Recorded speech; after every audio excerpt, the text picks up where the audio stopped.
This is one of the nicer rooms I've seen. I mean, I've looked at some really awful places, and it has a floor and a desk and a bed. It's lovely. You're hearing Sharna Ridge there. She's a young professional, a new arrival to Toronto, taking stock of her rental options. And if you get the feeling that those options aren't great, check out the latest numbers from the CMHC. The average rent in Canada blasting upwards at twice the rate of inflation, now sitting at $947 a month. But as with everything in real estate, location matters. This is what your average two-bedroom costs in Vancouver and Toronto. And rental vacancy rates in those two cities sit at about 1%. In Alberta and Quebec, it's a bit more reasonable, but in many urban centres, this isn't even close to a renter's market. That dream house has been soaring out of reach for a while, and now that nice apartment is starting to look like a fantasy too. Jacqueline Hansen has more on the no vacancy reality. There's a bit of a funny smell. Is everything okay, or with the room? That voice is 27-year-old Sharna Ridge.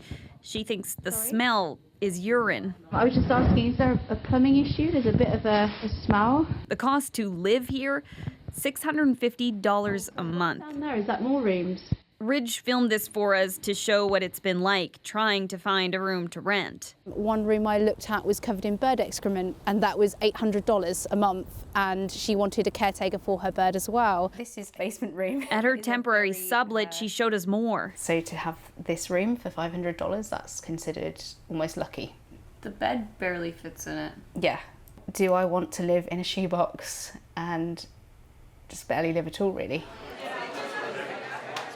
Housing is becoming unattainable.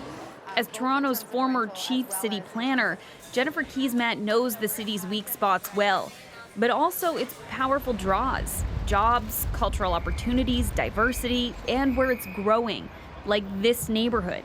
There are more buildings going up here than in all of Boston. But at the same time, we're not actually seeing those units becoming more and more affordable. It used to be that when we talked about affordable housing, we actually worried about social housing. Really what we're talking about today is people who are able to be fully employed, but are not able to afford housing. We are missing an entire housing type in our city right now. Housing rights are human rights. The main focus of the government's new 10-year national housing strategy is social housing, and that's an important starting point, according to Keesmaat. But she also wants to see faster access to more affordable rentals. We cannot recognize the urgency of this situation enough. Downtown Toronto, it's hard to go far without coming across a high-rise under construction or plans for more posted like this.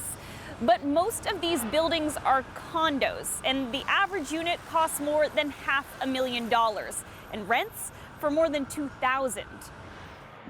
It's not just Toronto that's becoming less attainable. Vancouver's reputation for its great quality of life is being overshadowed by its affordability crisis. I honestly was so burnt out on every level by the time I left Vancouver that I needed to be with my family. Make it nice and savory. Jessica Barrett is taking a break here in Edmonton on her way to start a new life in Calgary.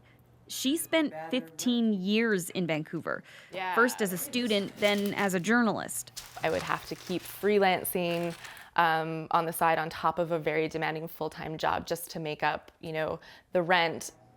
Barrett wrote about a city at risk of losing its young, vibrant professionals like her, but feeling defeated, she left.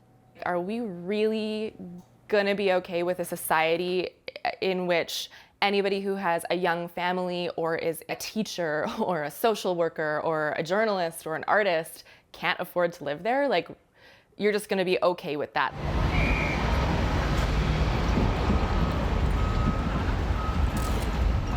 I try to get the pictures of the CN Tower, the skylines of Toronto, just because it reflects the you made it mindset in the big city. Bibin Joseph is 24 years old. He's optimistic that Toronto is still a city of possibilities. I tell people the reason I want to move to Toronto is because it's the New York of Canada. Even though the first room for rent he could find it was what's the word I'm looking for? It's probably like a chaos. I didn't expect there to be around 8 to 10 people staying in one big house. His room is cramped and it smells of heavy smoke, someone else's. Joseph wants to get out. I've been telling my friends, hey, how was Toronto? Do you enjoy it? I was like, honestly, all I've been doing is working and looking at places, and that's all I've been doing. I miss Edmonton a lot more now because I left a lot of comforts to come to a city where I'm struggling. The prosperity that we see as a country and in our cities is at risk if we do not address housing affordability, particularly in Vancouver and Toronto. I don't want to go home because I'm homeless due to a housing crisis. I'll never say like I'll move back to Edmonton because I feel like I lost in Toronto. And I have this attitude like to never give up. I had an amazing life in Vancouver, and when it got to the point where I couldn't have an amazing life there, I left. All determined to find a home, but only willing to sacrifice so much. Jacqueline Hansen, CBC News, Toronto.